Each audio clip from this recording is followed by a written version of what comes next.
In 1906, I was a railway surveyor in the Colorado Mountains. My job was to map what existed. Instead, I found a town that shouldn't. 407 people lived in Persistence, Colorado, or they had, until they made a bargain with something deep underground, something older than the mountains, something that breathed in the darkness and demanded payment in souls.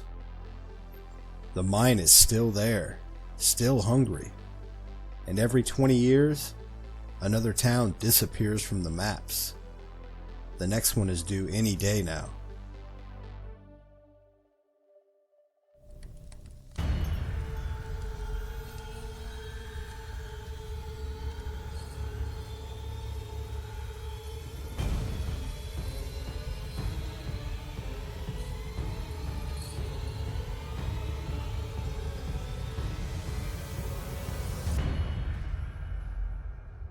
Welcome to the Haunted Horror Half-Hour horror stories that haunt your mind.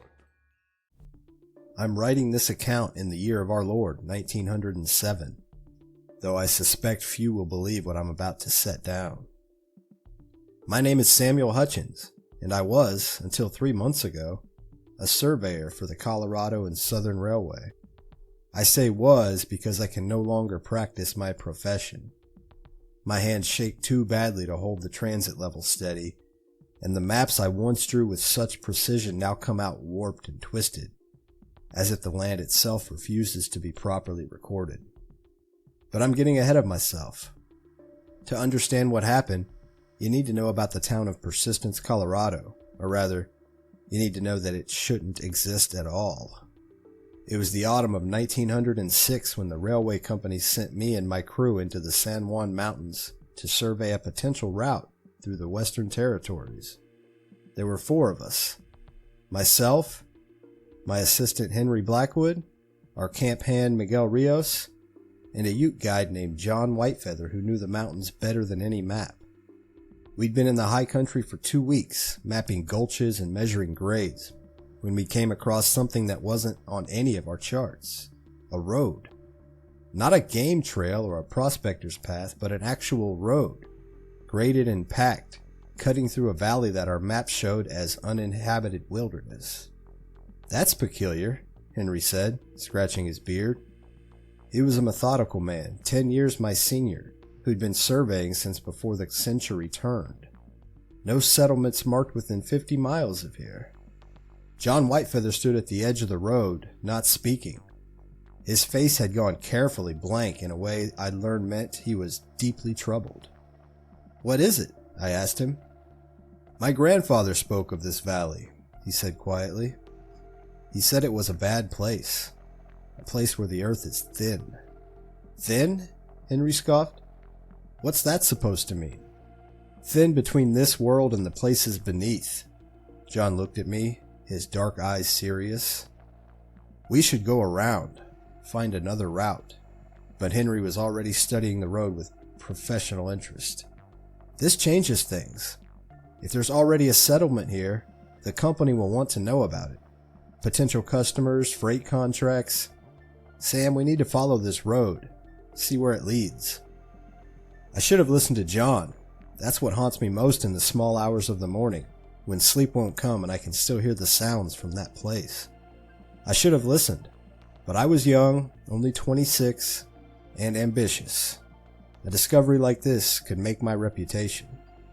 "We'll follow it," I decided, "just to see what's there. If it's a settlement, we note it and move on." John didn't argue, but I noticed he hung back as we started down the road, his hands resting on the hunting knife at his belt.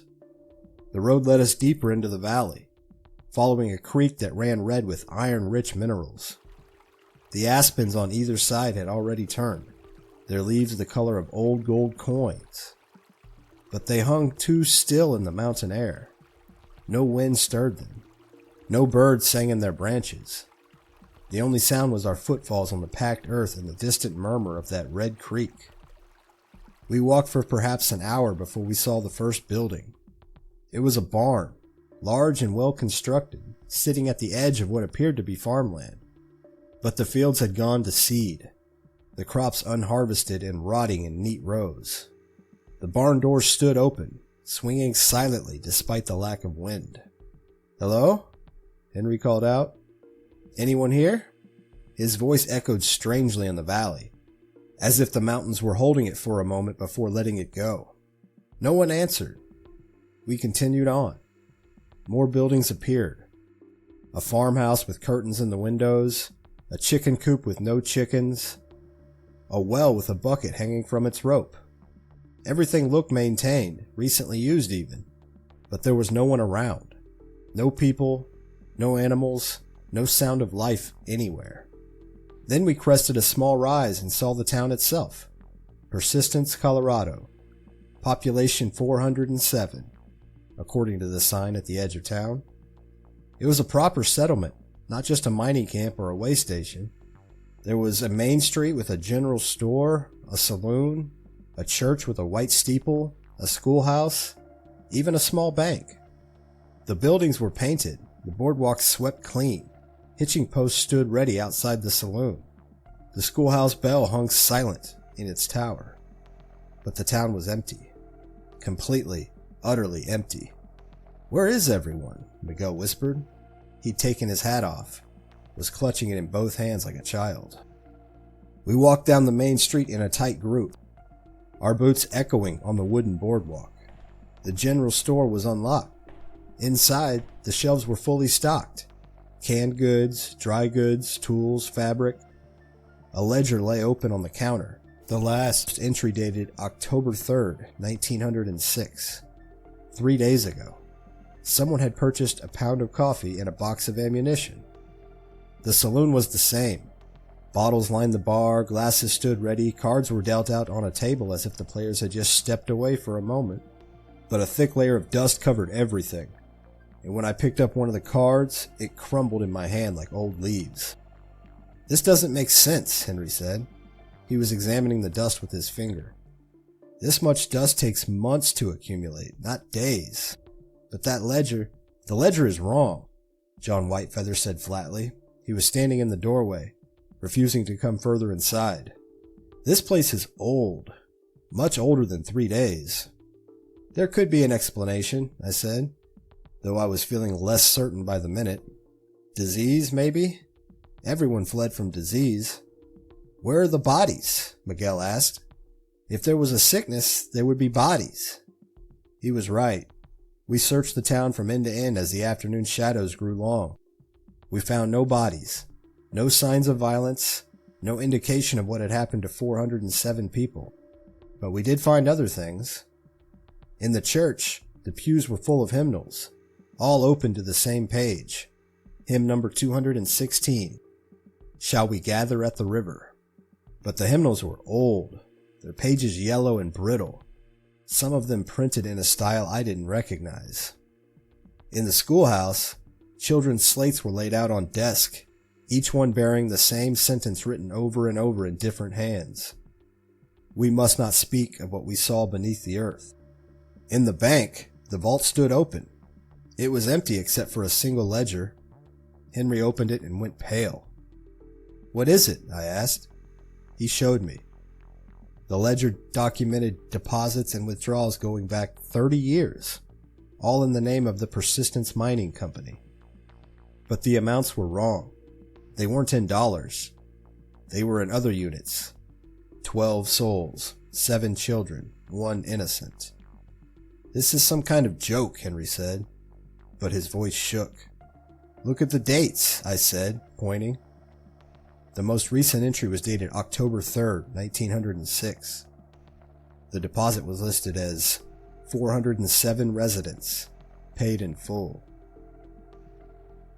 Miguel crossed himself and began to pray in Spanish.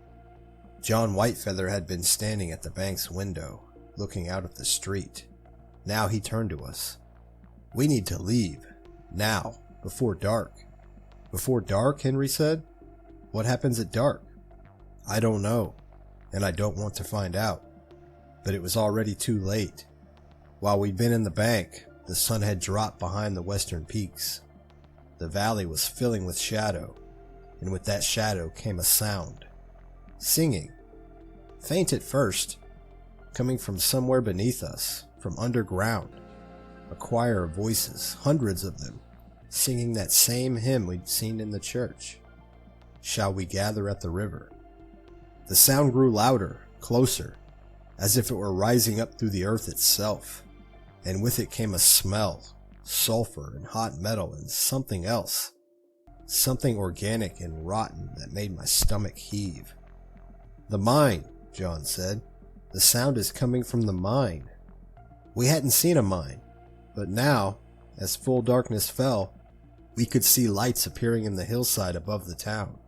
Lanterns, dozens of them, arranged in a pattern that led up to a tunnel entrance we'd somehow missed before. The tunnel mouth was huge, easily large enough to drive a wagon through, and from it poured that terrible singing and that worse smell. And then we saw them. They came out of the mine in a procession, carrying lanterns, still singing. At first glance, they looked like miners, men in work clothes, carrying picks and shovels. But as they came closer, descending on the hill toward the town, I saw that something was wrong with them. Their movements were too smooth, too synchronized. Their faces, when the lantern light caught them, were blank. Not expressionless, blank. No features at all, just smooth skin where eyes and mouths should have been. Santa Maria, Miguel breathed. There were dozens of them, hundreds maybe. They filled the streets, singing that hymn, though they had no mouths to sing with. The sound came from inside them, from their chest, rattling and wrong. We ran. Out of the back of the bank, across the dark yards behind the buildings, stumbling over fences and through gardens gone wild. Behind us, that terrible choir never stopped, never faltered. The faceless miners spread through the town, going into every building, searching. For us, I realized. They were searching for us. We made it to the edge of town, past the last buildings and into the scrub brush beyond. But John grabbed my arm, pulling me down behind a rock outcropping. "Don't run," he hissed. "Not yet. They'll hear." So we crouched there, the four of us, barely breathing, while the faceless miners searched the town. I could see them through gaps in the rocks, moving from building to building with that same eerie coordination. Some of them carried tools, picks and shovels and things I didn't recognize. Things that looked more like surgical instruments than mining equipment. One of them walked past our hiding place, close enough that I could have reached out and touched it. The smell was overwhelming. Sulfur and rot, and underneath it all, the sharp tang of fresh blood. Its head turned as it passed, that blank face sweeping across the landscape like a searchlight. I pressed myself against the rock, certain it would find us. But it moved on, rejoining the others as they made their way back up the hill toward the mine. We waited until the last of their lanterns disappeared into that tunnel, waited until the singing faded, waited until we could no longer smell that terrible stench. Then we ran in earnest, back up the valley the way we'd come, stumbling in the darkness, our own lanterns extinguished for fear of drawing attention. Miguel fell twice, cutting his hands on the rocks. Henry was breathing in harsh gaps that might have been sobs. John led us with sure feet, seeming to see in the dark like a cat. We didn't stop until we reached our camp, miles up the valley.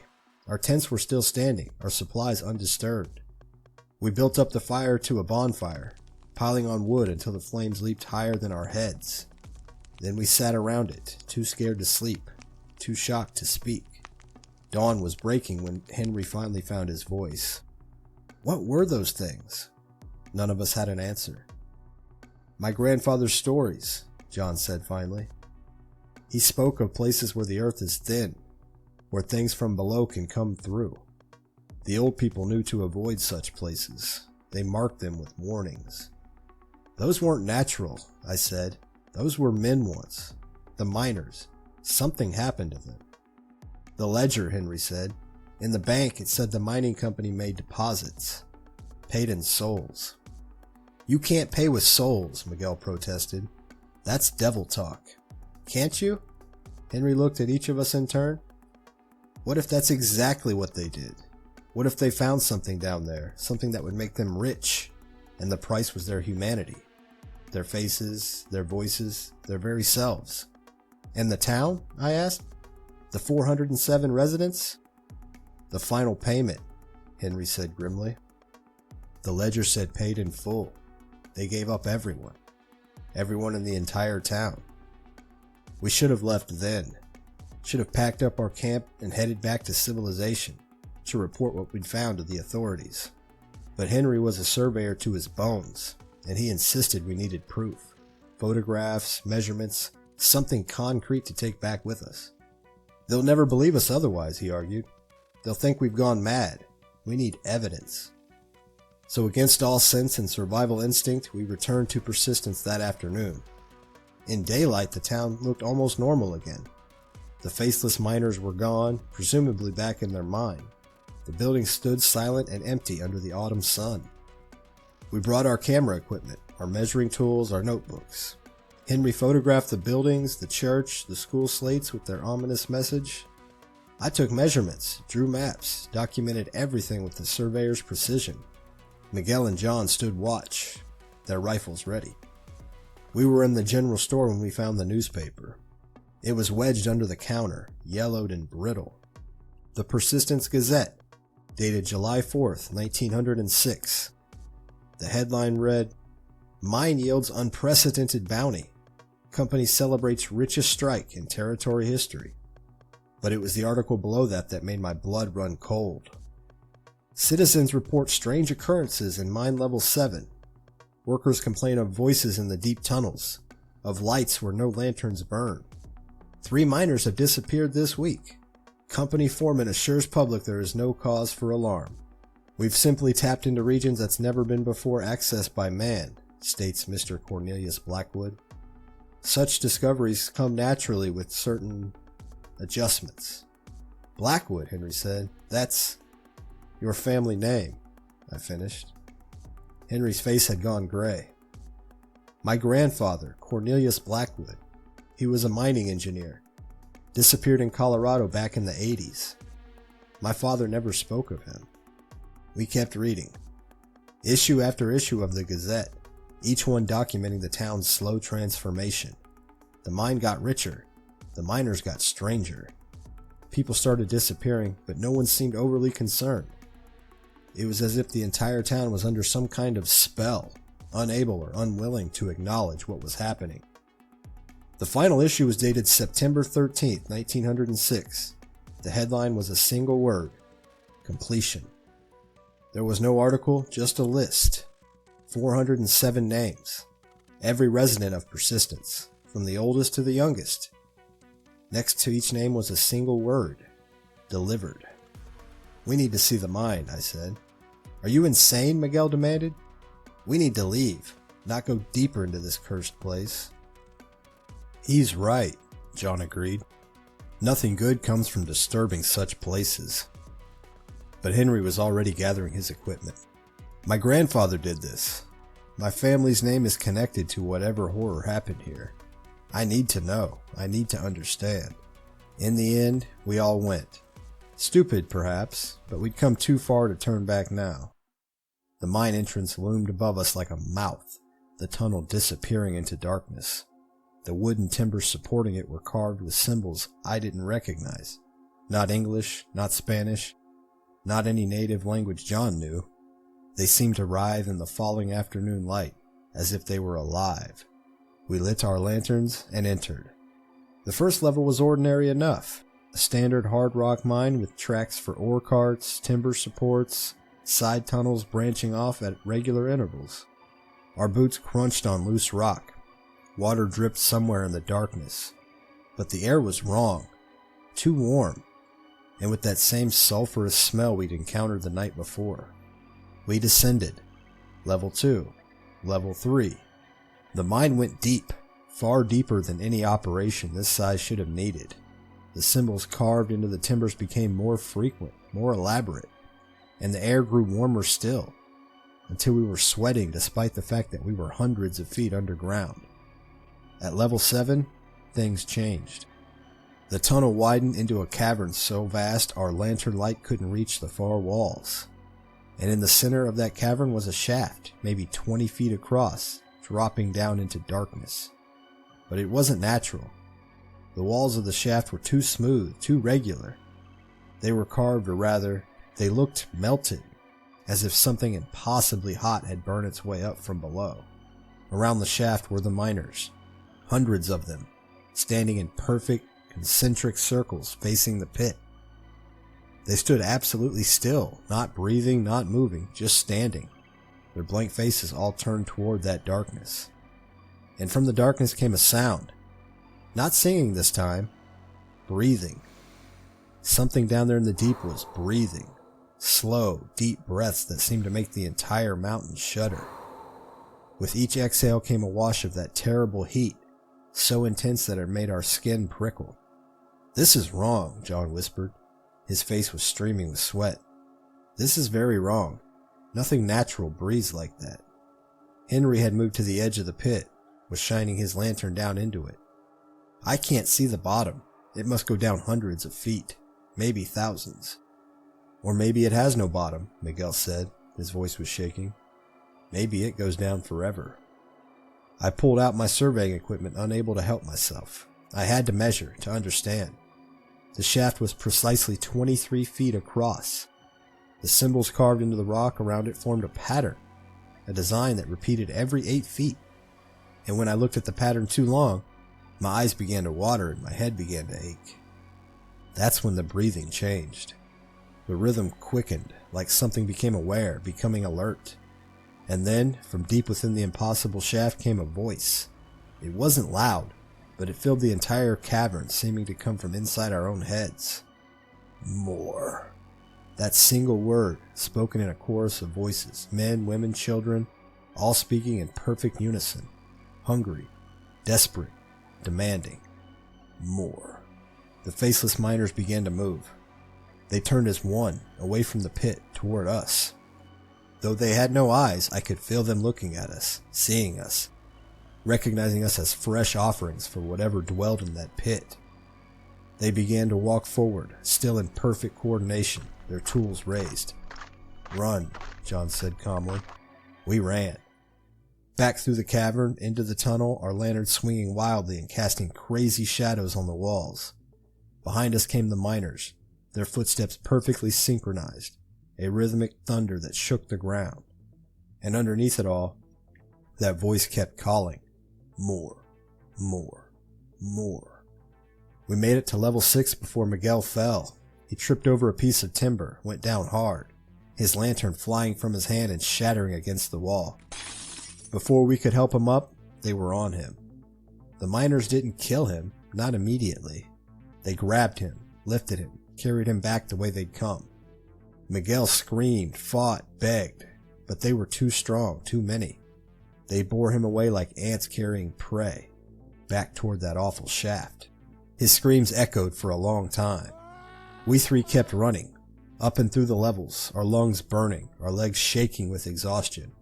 The miners followed, always at that same steady pace, never hurrying, but never stopping. We could hear them behind us in the darkness, their tools scraping against the rock. We burst out of the mine entrance as the sun was setting, ran down the hillside toward the town. But the town had changed. The buildings were different now, older, the paint peeling, the wood rotting, as if the illusion of maintained prosperity had finally dropped away. And standing in the street were more of them. Not the miners this time, but the townspeople. All 407 residents of Persistence. Their faces as blank as those of the miners. Their bodies moving in the same eerie synchronization. We were surrounded. They closed in slowly, methodically, forming a circle around us. John had his rifle out, but what good were bullets against things that weren't really alive anymore? "There's too many," Henry gasped. "We can't." "The church," I said suddenly. "The hymnals. They all had the same page marked. Maybe." It was a desperate hope, but it was all that we had. We ran for the church, the townspeople following at their steady, inevitable pace. The church doors stood open, as if waiting for us. Inside, we slammed the door shut and barred them with a pew. The blank-faced townspeople gathered outside, pressed against the windows. But they didn't try to break in. They just stood there, waiting. "Why aren't they attacking?" Henry asked. John was looking at the church, at the symbols carved into the walls, the layout of the pews. This is a threshold, a boundary. They can't cross it without permission. How do you know? My grandfather's stories. Places of worship, properly consecrated, hold power against such things. But what? The power only holds if faith remains. And I don't think anyone in this town had faith in anything except wealth for a very long time. As if in response to his words, the doors began to rattle. The window started to crack. The boundary was weakening. I grabbed one of the hymnals, opened it to page 216. Shall we gather at the river? The same hymn the miners had been singing. Maybe this is a clue, I said. Maybe. But as I read the words, I realized they were wrong. They'd been changed. Instead of, shall we gather at the river, where bright angel feet have trod, it read, shall we gather in the darkness, where the ancient hunger waits. Every hymnal was the same. The whole town had been singing a corrupted hymn, an invitation for whatever dwelled in that mind to take them. They did this to themselves, Henry said, reading over my shoulder. Your grandfather, my grandfather, all of them. They found something down there, something old and hungry and alien. And they made a bargain with it. Wealth in exchange for souls. And they kept feeding it, I added. First the miners. Then, when there weren't enough miners, the whole town. 407 people all delivered to that thing in the pit. But it's still hungry, John said. It's always hungry. That's why they want us. The church door splintered. The faceless townspeople began to push through, moving with sudden violence now that the boundary had failed. We had one chance. The back door of the church led to the graveyard, and beyond that, the edge of town. If we could make it to the wilderness, maybe whatever power the thing in the mine had wouldn't reach that far. We ran again, through the graveyard where every stone bore the same date, October 3rd, 1906. The day the final payment had been made. The day persistence had died. Behind us came the townspeople, the miners, all of them converging in a mass of blank faces and reaching hands. But ahead of us was the tree line, the forest, the wildlands where no bargains had been made and no boundaries had been drawn. We ran until our legs gave out, until we couldn't hear pursuit anymore, until we collapsed in a heap miles from that cursed valley. And there we stayed until morning, too terrified to move, too exhausted to care. When dawn came, we made our way back to civilization. It took 3 days of hard travel, living on what we could hunt and gather. When we finally reached a town, a real town, with real people who had faces and voices, we tried to tell someone what we'd seen. They thought we were mad. The railway company sent investigators to the coordinates I'd recorded. They found nothing. No valley, no road, no town of persistence. Just wilderness, empty and undisturbed. My map showed a valley that didn't exist. The photographs Henry had taken showed only blank gray fog. We had no proof, no evidence, nothing but our story and the story of Miguel, who was never seen again. The railway company dismissed us. Henry took to drink, trying to drown the memories. Last I'd heard, he died in a sanitarium, still raving about faceless miners and things in the deep. John Whitefeather returned to his people, but he sent me one letter before vanishing into the wilderness. In it, he said his grandfather had been right. There are places where the earth is thin, where old things dwell, and wise men learn to recognize the warnings. As for me, I live with the knowledge that somewhere in the San Juan Mountains, there's a valley that shouldn't exist. A town that died to feed something hungry and old.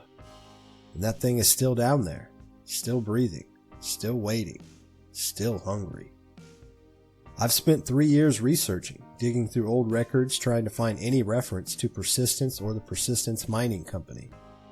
I've found nothing official, but I have found stories. Whispered tales of lost mining towns throughout the years. Places where prospectors found too much wealth too quickly. Places where entire settlements vanished overnight. Places where the earth breathes and things without faces walk in the darkness. And I found a pattern. Every 20 years, give or take, another town disappears. Another settlement vanishes from the maps. The locations are always remote, always in the mountains, always near abandoned mines. The last disappearance was in 1906. That was persistence, which means the next one is due any year now. I've tried to warn people, tried to get the authorities to investigate, but no one listens to a surveyor with shaking hands and wild stories. No one wants to believe that beneath our feet, under the mountains we're so proud of taming, there are things older than human history, things that hunger, things that demand payment. So I'm writing this account in the hope that someone someday will believe.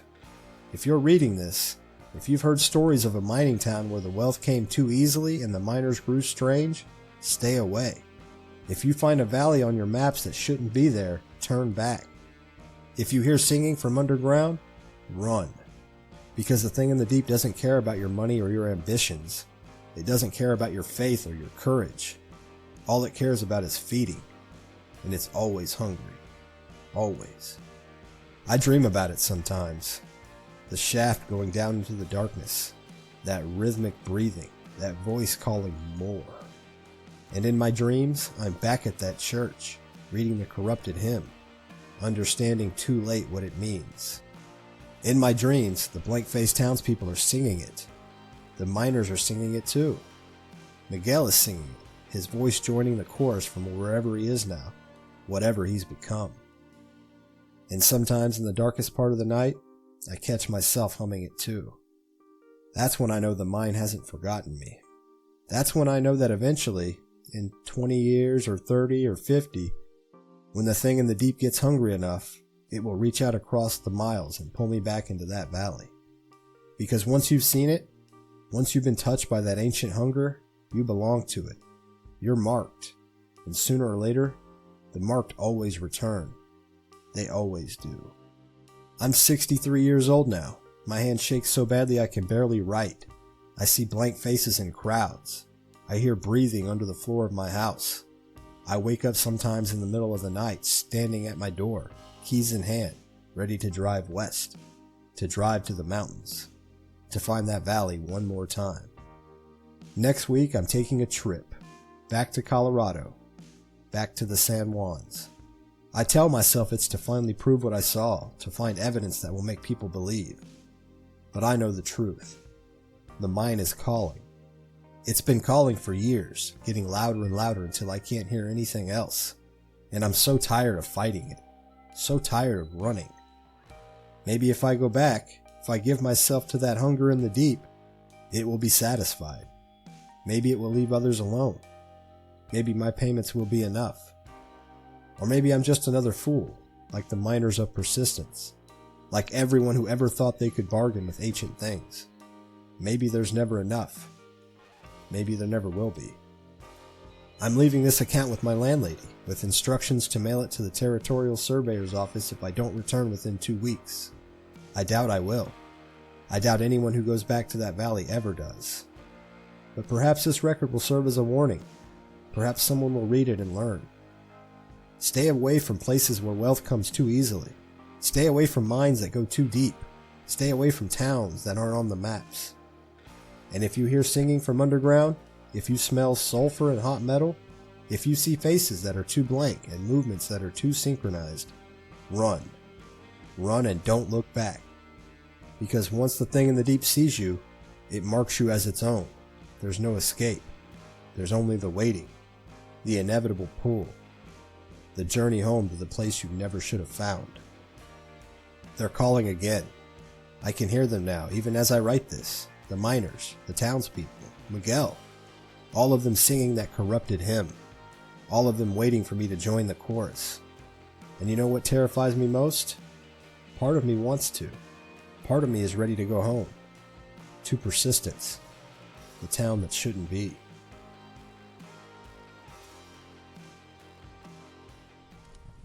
If you enjoyed this nightmare, subscribe for more. New stories dropping every week.